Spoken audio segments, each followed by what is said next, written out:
Hi friends, welcome back to Triveni's point. ఈరోజు మనం చూడబోయే రెసిపీ బేబీ కార్న్ కర్రీ. దీనికి ముందుగా ఒక చిన్న మాట ఫ్రెండ్స్, నా వీడియోస్ మీకు నచ్చినట్లయితే లైక్ చేయండి, షేర్ చేయండి. ఇలాంటి మరిన్ని మంచి వీడియోస్ కోసం మన ఛానల్ను సబ్స్క్రైబ్ చేయండి. ఇప్పుడు వీడియోలోకి వెళ్దాం ఫ్రెండ్స్.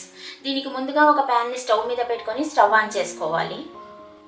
ప్యాన్ వేడెక్కిన తర్వాత దీనిలో కొంచెంగా నూనె వేసుకోవాలి.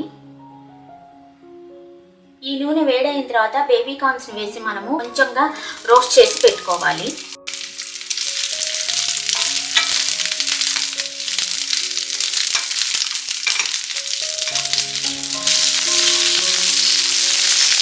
ఈ విధంగా వేయించుకున్న తర్వాత మనం వీటిని ఒక ప్లేట్లోకి తీసుకోవాలి. ఇప్పుడు స్టవ్ మీద అదే ప్యాన్ని పెట్టుకొని నూనె వేసుకోవాలి. ఈ నూనె వేడైన తర్వాత దీనిలో మనం చిన్న చిన్నగా కట్ చేసి పెట్టుకున్న ఉల్లిపాయలు వేసుకోవాలి.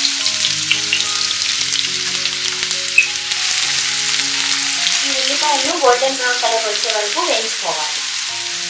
ఇప్పుడు దీని మీద మూత పెట్టి మనం ఉల్లిపాయలను బాగా మగ్గించుకోవాలి.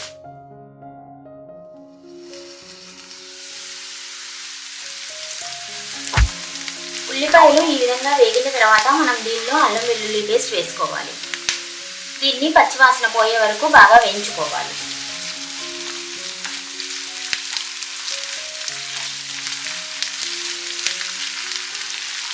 ఇప్పుడు దీనిలో మనం టమాటా ప్యూరీ వేసుకోవాలి. దీన్ని మనం బాగా మిక్స్ చేసుకోవాలి.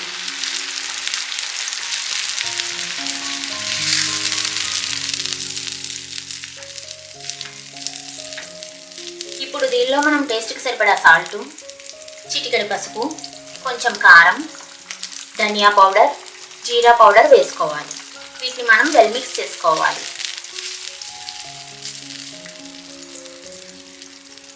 ఇప్పుడు మనం దీని మీద మూత పెట్టి ఒక 5 నిమిషాల పాటు బాగా ఉడికించుకోవాలి.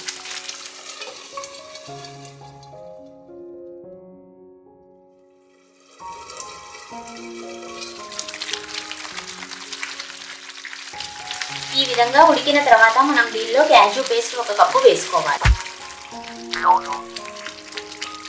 దీనిని కూడా మనం బాగా వెల్ మిక్స్ చేయాలి.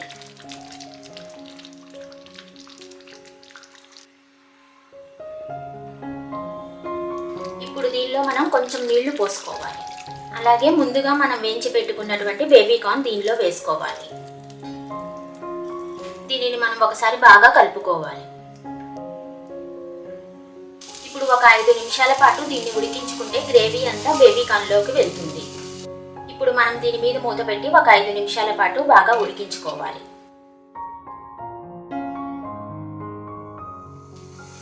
ఈ 5 నిమిషాలు ఉడికించడం వలన గ్రేవీ అంతా బేబీ కార్న్ లోపలికి వెళ్ళి బేబీ కార్న్ చాలా టేస్టీగా ఉంటుంది. ఈ విధంగా గ్రేవీ దగ్గర పడిన తర్వాత దీనిలో గరం మసాలా వేసుకోవాలి. అలాగే కొంచెం కొత్తిమీర వేసుకోవాలి. వీటిని మనం ఒకసారి బాగా కలుపుకోవాలి. ఇప్పుడు మనం స్టవ్ ఆఫ్ చేసుకొని దీన్ని ఒక సర్వింగ్ బౌల్లో తీసుకోవాలి.